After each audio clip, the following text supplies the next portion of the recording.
In this video, we'd like to attempt to evaluate this antiderivative, or this indefinite integral, of e to the minus x squared dx. We have seen this function many times throughout Calc 1 and Calc 2. I'm sure you all remember that this is called a Gaussian bell curve. Its graph is supposed to be smooth and symmetric, so it doesn't look exactly like this, but it looks something like this, right? And this curve is important because, especially in stats, we need to find the area underneath this curve to calculate some probabilities, and we saw this back when we studied probabilities in this course. So it's a big question as to what the area underneath this curve is. And the issue here, the thing that makes this integral infamous, is that this function does not have what we call a simple function antiderivative. You can't write down a nice simple formula for a function whose derivative is equal to this function. Okay, but now that we're studying power series, we actually can integrate this with really no trouble, honestly. So what we're going to do is integrate this as a power series. So step one is to recall that the power series for e to the u, I'm using u on purpose here as kind of a dummy variable, but the power series for e to the u, so when I say power series, right now I'm talking about the Maclaurin series, is the sum, n from 0 to infinity, 1 over n factorial u to the n, right? And remember that this thing converges, and it converges to e to the u, to the value of e to the u, so it's equal to e to the u for all real numbers, and it turns out even for complex numbers, but right now we're just concerned with real numbers. And we pulled this trick a little bit earlier in the notes.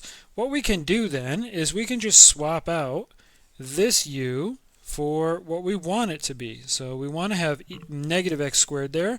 We can put it there. We just have to make sure it goes here as well, right? And so what we obtain is that the power series for e to the minus x squared, the Maclaurin series centered at x naught equals 0, is 1 over n factorial times negative x squared to the power n. All right, and we're going to integrate this, but before we do, we can kind of distribute the power through here. And what we end up with is this. The power series starting for n equals 0 to infinity, negative 1 to the power n over n factorial x to the power 2n. Okay?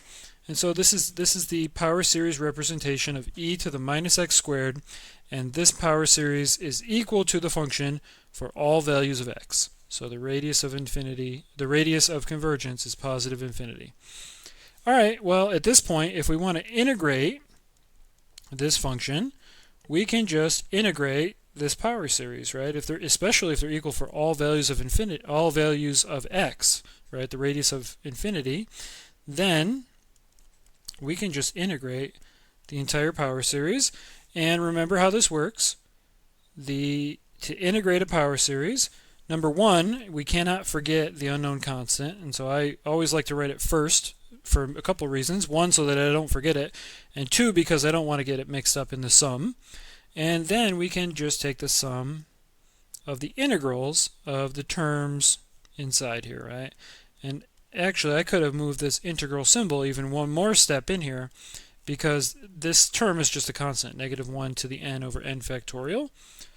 But this is very easy to integrate. This is just a polynomial term, right? And so what we end up with is that the integral of e to the minus x squared dx, this is equal to some unknown constant, okay, plus the sum, the power series, n from 0 to infinity, negative 1 to the n over n factorial, but n factorial times 2n plus 1. You have to integrate, right? So times n factorial, x to the 2n plus 1.